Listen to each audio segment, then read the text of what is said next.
కేసీఆర్ అయితే నక్సలైట్ల పేర్ల భయంతో కొంతమంది భూస్వాములు పెత్తందారులు దొరలు హైదరాబాద్కు అమెరికాకు పయనమయ్యారో ఆ భూములు ఏ విధంగా అమ్మిరో సాదా పరిణామం మీద అమ్మిరు రిజిస్ట్రేషన్ చేసుకొని భూములు అలాంటి భూములను చాకచక్యంగా తెలివిగా కేసీఆర్ మళ్ళా ఆ భూములను రిటర్న్ గుంజుకొని ధరణి అనే పెద్ద కుంభకోణం పెట్టి ధరణి అనే పేరుతోటి మళ్ళీ ఆ వందల ఎకరాలు లక్షల ఎకరాలను మళ్ళీ భూస్వాములకే ఇప్పించి పేదల దగ్గర నుంచి గుంజుకొని భూస్వాములకు ఇప్పించింది.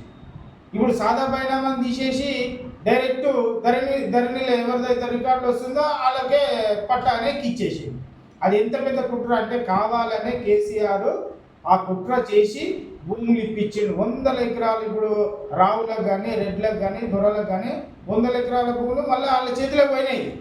మళ్ళీ ఊర్లలోకి వచ్చి ఇప్పుడు నా భూమి నాదే, ఇది వ్యవసాయం చేస్తా కౌలుకిస్తా అని చెప్పేసి మళ్ళీ ఊర్లో పెద్దదారులు చేసే పరిస్థితి మళ్ళీ వచ్చింది. దీనికి అంతటి కారకుడు ఎవడు? కేసీఆర్.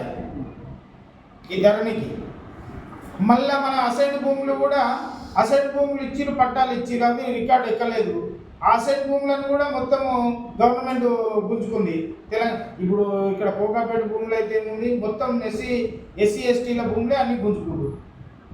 ఆ రాళ్ళు గుట్టలు అన్ని భూములు దున్నుకొని చేయరు. అప్పుడు పట్టా ఇచ్చిర్రు. ఆ పట్ట భూములను ధరణిలో ఎక్కియకుండా ఏం చేసిందంటే ఆ భూములను కొట్టేసి వాడు 1000 కోట్లకు 1,00,000 కోట్లకు అమ్ముకునే